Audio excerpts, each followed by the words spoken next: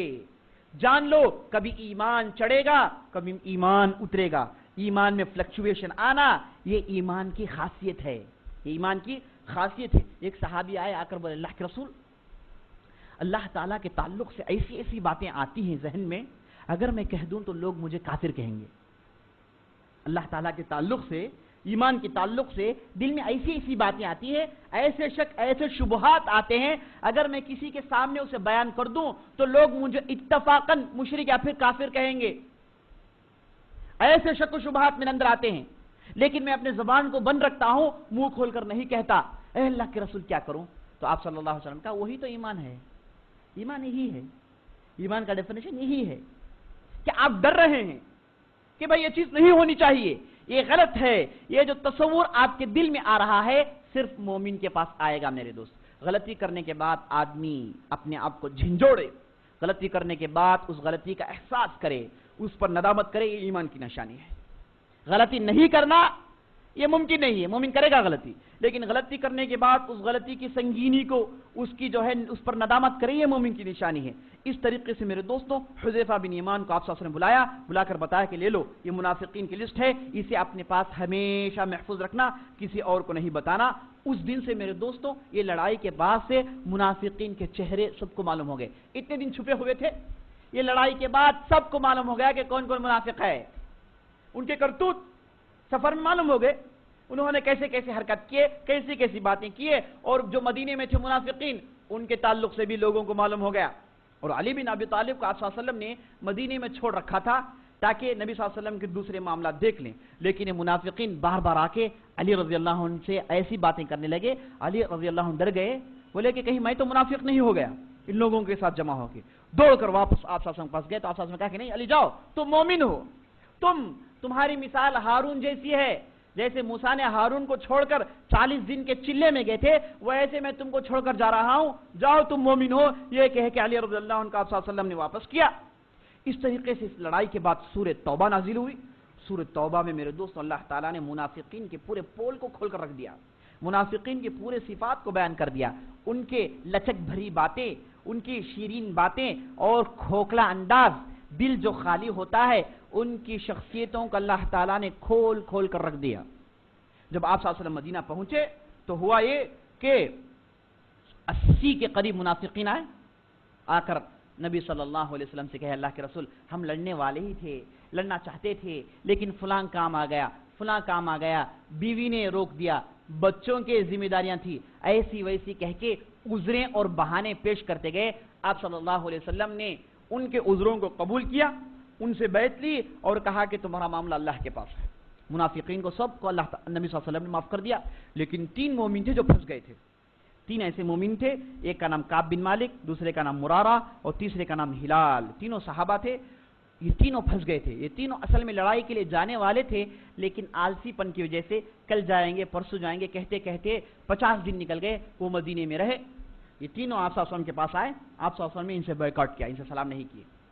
مومن نے بولے نہیں سلام کریں گے، قریب آئے سلام کریں، آپ صلی اللہ علیہ وسلم نے سلام نہیں کیا، بولے کہ تم مومن ہو، تم ایسی غلطی کر رہے ہو، نہیں نہیں تم کو سزا دینا ہے، تو بائیکاٹ کیا گیا، تقریباً 50 دن تک بائیکاٹ کیا گیا۔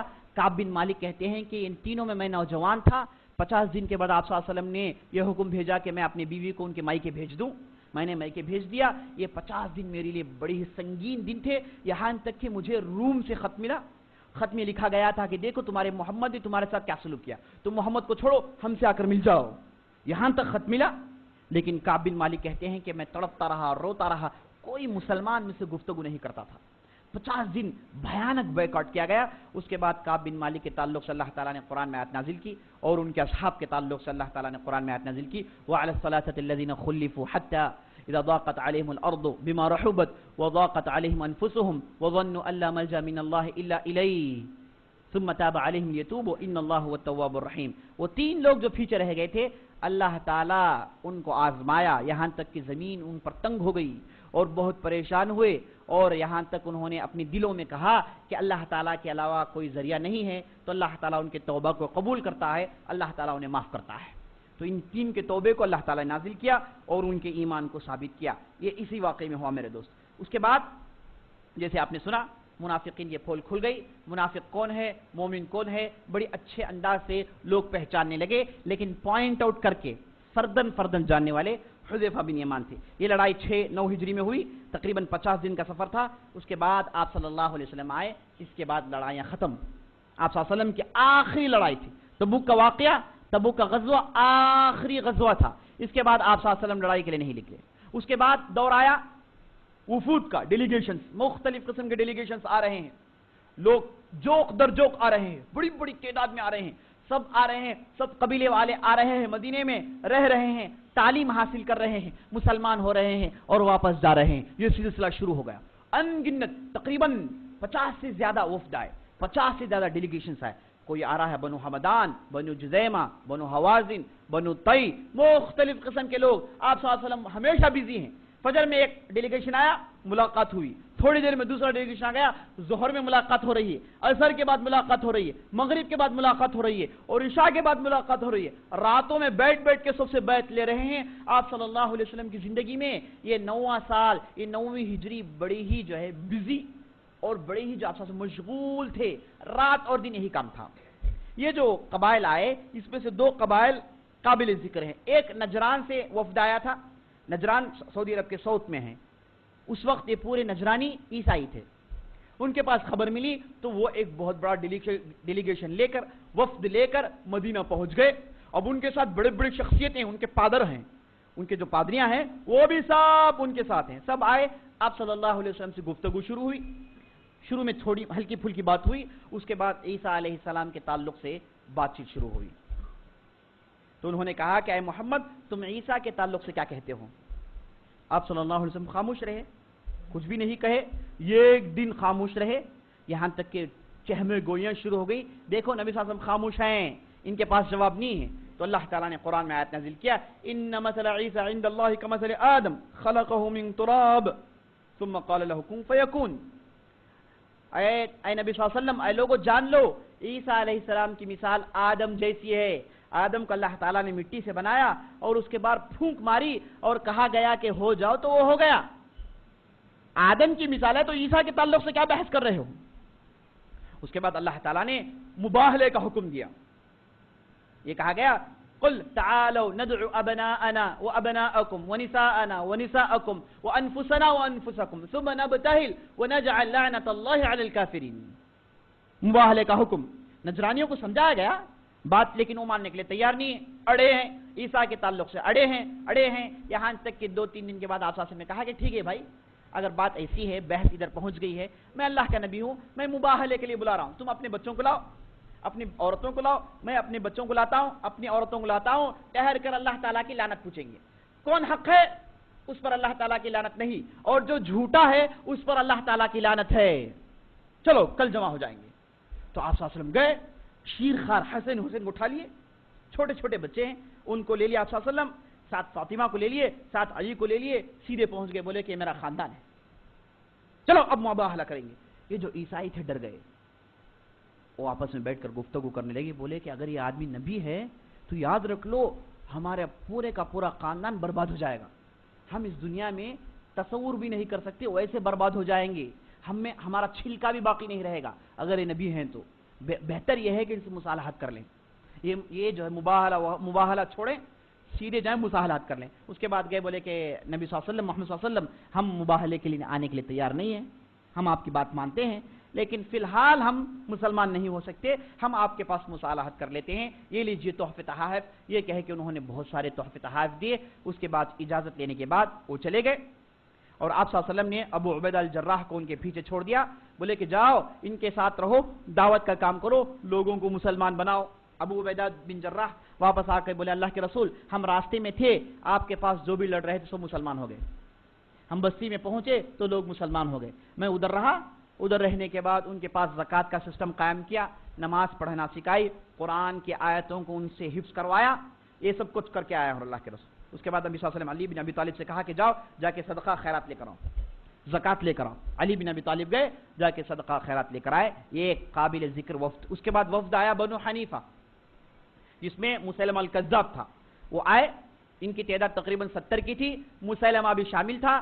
آپ صلی اللہ علیہ وسلم کے پاس آئے, آپ صلی اللہ علیہ وسلم ان کے پاس گئے, اصل ان کے علاقے میں گئے, جہاں وہ ٹکے تھے وہاں پہنچ کے اسلام کی دعوت دی, سب کچھ سمجھانے کی کوشش کی, لیکن آپ صلی اللہ علیہ وسلم نے اپنی فراست سے سمجھ لیا کہ یہ جو مسیلمہ ہے اس کے اندر شر ہے, اس کے اندر شر ہے, یہ بدترین صفت کا آدمی ہے. آپ صلی اللہ علیہ وسلم پہچان لیا, اور آپ صلی اللہ علیہ وسلم یہ وفد آنے سے 3 دن پہلے خواب دیکھے تھے. خواب میں یہ بتایا گیا کہ آپ صلی اللہ علیہ وسلم کے پاس ڈھیر سارا مال آیا ہوا ہے, ایک 2 کنگن ہیں جو آپ صلی اللہ علیہ وسلم کے گود میں آ کے گر گئے ہیں, اور آپ صلی اللہ علیہ وسلم سے کہا گیا کہ ان 2 کنگنوں کو پھونک دیں. تو آپ صلی اللہ علیہ وسلم نے پھونکا تو یہ 2 کنگن اڑ گئے. اس کے بعد آپ صلی اللہ علیہ وسلم نے اس کی تعبیر سنائی, کہے کہ یہ 2 کنگن وہ ہیں جو میرے زمانے میں 2 جھوٹے نبی بنیں گے اور انہیں قتل کر دیا جائے گا, وہ مر جائیں گے. یہ پیشن گوئی آپ صلی اللہ علیہ وسلم نے سنائی, اور ویسے ہی ہوا. یہ جو مسیلمہ جو تھا الکذاب, وہ آیا تھا, کہا جاتا ہے کہ اس نے اسلام قبول کیا, کہا جاتا ہے کہ اس نے اسلام قبول نہیں کیا.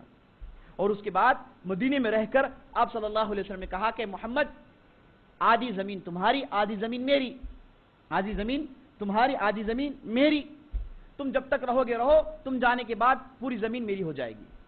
نبی صلی اللہ علیہ وسلم کے پاس اس وقت کھجور کا ایک شاخ تھا. آپ صلی اللہ علیہ وسلم نے کہا کہ یہ بھی نہیں دوں گا میں تجھے, زمین تو دور کی بات, یہ کھجور کا یہ شاخ ہے, یہ بھی نہیں دوں گا میں. یہ کہے کہ آپ صلی اللہ علیہ وسلم نے اسے واپس کر دیا. یہ ظالم گیا, ظالم جا کے لوگوں کے پاس قرآن کے نام سے کچھ کہنا شروع کیا, تو لوگوں نے اس کلام کو سن کے ایمان لانا شروع کیے اور لوگوں میں مغالطہ پیدا کر دیا. اس نے کہا کہ دیکھو میں محمد صلی اللہ علیہ وسلم نبی مانتا ہوں اور اللہ تعالیٰ نے مجھے بھی نبی بنایا ہے, ہم دونوں کو پارٹنرز بنا دیا ہے, ہم دونوں کو پارٹنرز بنا دیا ہے, میں نبی صلی اللہ علیہ وسلم کا پارٹنر ہوں جسے وہ ماننے کے لیے تیار نہیں ہے. دیکھو میں بھی قرآن کہتا ہوں. تو قرآن کے نام سے اس نے بہکی باتیں سنائی. ایک مرتبہ عمر بن عاص سفر کر گئے, جا کر اس کی بات سننے کے بعد لوگوں کو جمع کر بولے میں محمد کی بات سنا ہوں صلی اللہ علیہ وسلم, ان کی بات عقل کو سمجھ میں آتی ہے, ان کی بات عقل سے مخاطب ہے, لیکن یہ جو مسیلمہ الکذاب ہے اس کی باتیں کیسی ہے, الطاحنات طحنا, کوٹ کر رکھ دینے والی, گہوں کو کوٹنے والی. انہوں نے کہا کہ یہ جو مسیلمہ کذاب کی آیتیں ہیں اس کا تعلق پیٹ سے ہے, پیٹ کو مخاطب کر رہی ہے, عقل کو مخاطب نہیں کر رہی. یہ کہے کہ چلے گئے. اس کے بعد ہوا یہ کہ ابوبکر صدیق کا زمانہ آیا, تو ابوبکر صدیق نے لشکر جرار بھیجا. اس کے بعد مسیلمہ الکذاب کو قتل کر دیا گیا. قتل کرنے والے میرے دوستوں وحشی تھے جنہوں نے حمزہ رضی اللہ عنہ کا قتل کیا تھا. اس کے بدلے میں انہوں نے مسیلمہ الکذاب کا قتل کیا اور بڑی گھمسان کی لڑائی ہوئی, بہت ہی بڑی گھمسان کی لڑائی ہوئی, اور یمامہ میں لڑائی ہوئی, آج جہاں ریاض ہے وہاں پر لڑائی ہوئی, اور اللہ تعالیٰ نے مسلمانوں کو جیت دی. اس کے بعد ایک دوسرا جھوٹا نبی تھا جس کا نام اسود العنسی, یہ یمن کے آس پاس رہتا تھا اور اس نے بھی بہت بڑا ہنگامہ پیدا کر رکھا تھا. یہاں تک کہ اس کی اور ایک بیوی تھی, وہ بھی نبیہ کا دعویٰ کی, پورا خاندان نبوت کا دعویٰ کیا, سب مل کے بھیانک ہنگامہ مچا رکھے تھے. یہاں تک ایک صحابی جن کا نام فیروز تھا, وہ ان لوگوں کے پاس غلام بن کر چلے جاتے ہیں, غلام بن کر رہ کے ایک رات وہ اسود العنسی کا قتل کر دیتے ہیں. اس وقت قتل کرتے ہیں جب آپ صلی اللہ علیہ وسلم کی وفات کے لیے صرف 2 دن باقی تھے. آپ صلی اللہ علیہ وسلم وفات ہونے سے پہلے ابوبکر صدیق کو بلا کر بولے دیکھو اسود العنسی کا قتل ہو گیا ہے, اسے مار دیا گیا ہے. مارنے والے ایک بہترین بندے اللہ تعالیٰ سے ڈرنے والے جن کا نام فیروز ہے, آپ صلی اللہ علیہ وسلم نے خبر دی. تو یہ 2 مشہور وفد ہیں. اس کے بعد آپ صلی اللہ علیہ وسلم حجۃ الوداع میں گئے. اس کے بعد آپ صلی اللہ علیہ وسلم کی وفات ہے. انشاءاللہ ہم کل کی مجلس میں ان 2 چیزوں کو سنیں گے. بس اسے اپنی بات ختم کرتا ہوں. اللہ تعالیٰ سے دعا کرتا ہوں کہ ہم نے جو بھی کہا ہے, جو بھی سنا ہے, اس کے مطابق عمل کرنے کی توفیق بخشے. سبحان ربک رب العزت عما یصفون وسلام علی المرسلین والحمد للہ رب العالمین.